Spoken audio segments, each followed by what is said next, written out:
says? What's it say? The three little pigs, what did they do? No.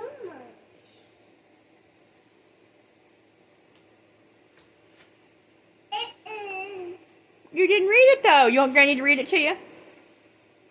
I want to. You want to read it, okay. Little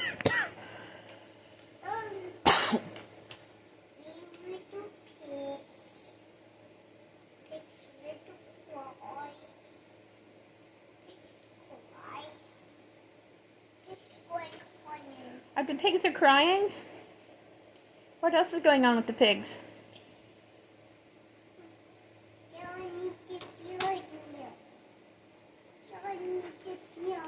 Yeah. Turn the page and see what they're doing on the next page. You can tell me what they're doing. Now that's backwards. That's not a page. That's the front of the book and the back of the book. The pages are the ones that's in between. Turn the page. I'll show you how to turn a page. Look. Stop, wait, no, put it back like this. And then you just turn the page like this, and then you can tell me what's going on there.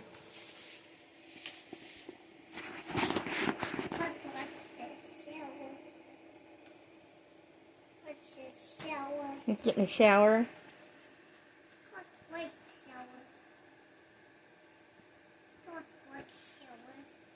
Is there a bear on that page? Or is that a monkey? It's a monkey? Okay.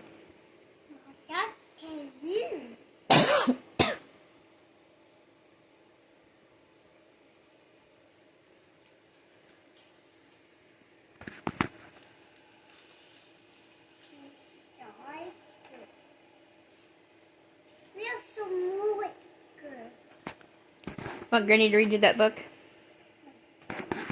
Do you want me to read it? Yeah, it's your book, but do you want me to read it?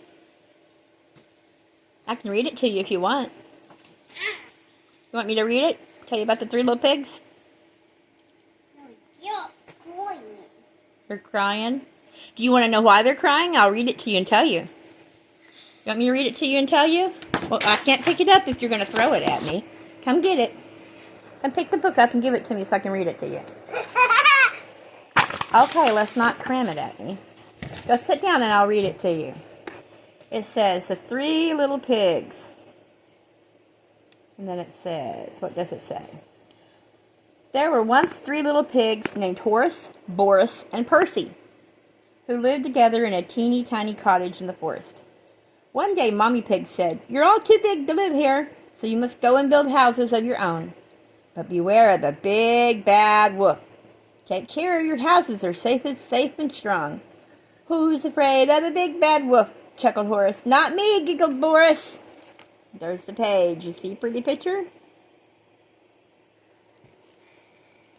Soon after, Boris and Percy reached the edge of the woods. "I'll build my house right here out of sticks," Boris squealed excitedly. "Then I can go play with Horace." "Sticks? Is that wise?" asked Percy. "It's perfect," Boris said. And with a stack, and a tra-la-la, Boris built a house of sticks. All afternoon, Horace and Boris laughed and danced. They had quite forgotten their mother's warning. See pictures? Sid, look at pictures.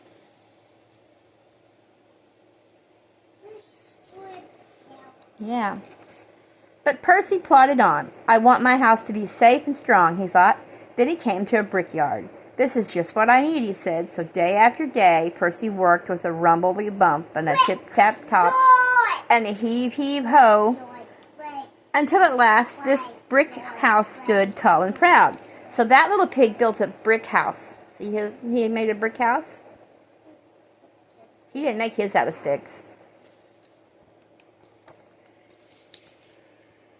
Then summer passed. Then one day Horace was taking a lovely bubble bath in his little straw house when he heard something growling. He peeped out the window and saw two big, beady eyes. "Be my snout," cried Horace. "It's the big bad wolf." Little pig, let me in," bellowed the wolf. "Not on the hairs on my chinny chin," said Boris. "Then I'll huff, and I'll puff, and I'll blow your house down," cried the wolf. And he huffed, and he puffed, and he whooshed. Horace's house blew down, down, down. So he blew that little pig's house down, Sid. Look! He blew the house down. Right off that little pig. He ain't got no house now. No house now. Horace yelped and scurried all the way to Boris's house of sticks. Look out, he cried, diving behind the sofa. There in the window, wee big beady eyes, sharp pointy claws. Is a big bad wolf, cried Horace chattered. Little pigs, let me in, roared the wolf. Not by the hairs of our chinny chin chins, trembled Boris. I was right. In a minute. Then I'll huff, and I'll puff, and I'll blow your house down. So the wolf, he huffed, and he puffed, and crash! Boris's house chattered down, down, down. His house of sticks fell in the mud. Okay. Horace and Boris squealed and galloped all the way to Percy's house of bricks. Look out! They shouted, and Percy saw big, beady eyes, sharp, pointy claws, and truly terrible teeth. It's a big, bad wolf, they cried. Little pigs, let me in, howled the wolf. Not by the hairs on our chinny chin chin, shouted Percy. Then I'll huff, and I'll puff, and I'll blow your house down. And the wolf huffed, and he puffed, and he huffed, and he puffed. But Percy's brick house stayed up, up, up. The big bad wolf couldn't believe his whiskers. I'm the big bad wolf, he howled. No tasty little pigs ever get away from me. Oh, help, shivered Horace. He's on the roof. Stop, Sid, you're hurting me. No, but What shall we do? Asked Boris. Quick, I have an idea, whispered Percy. Yum, yum, yum, here I come, laughed the wolf. And he slid down the chimney. Let's see what happened when he went down the chimney. Right into a giant pot of boiling water. Ow! Screamed the wolf, burning his bottom. Then he leaped up from the pot and ran as fast as he could. Look at that wolf. He fell in a bucket of water. Let's see what else happens to the wolf and the pigs. After that, the three little pigs never saw the wolf again. And with help from Percy, they built one big, strong house where they could all live together.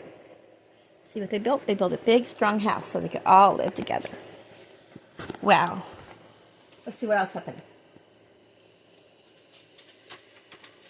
Nothing happened. That was the end of the book.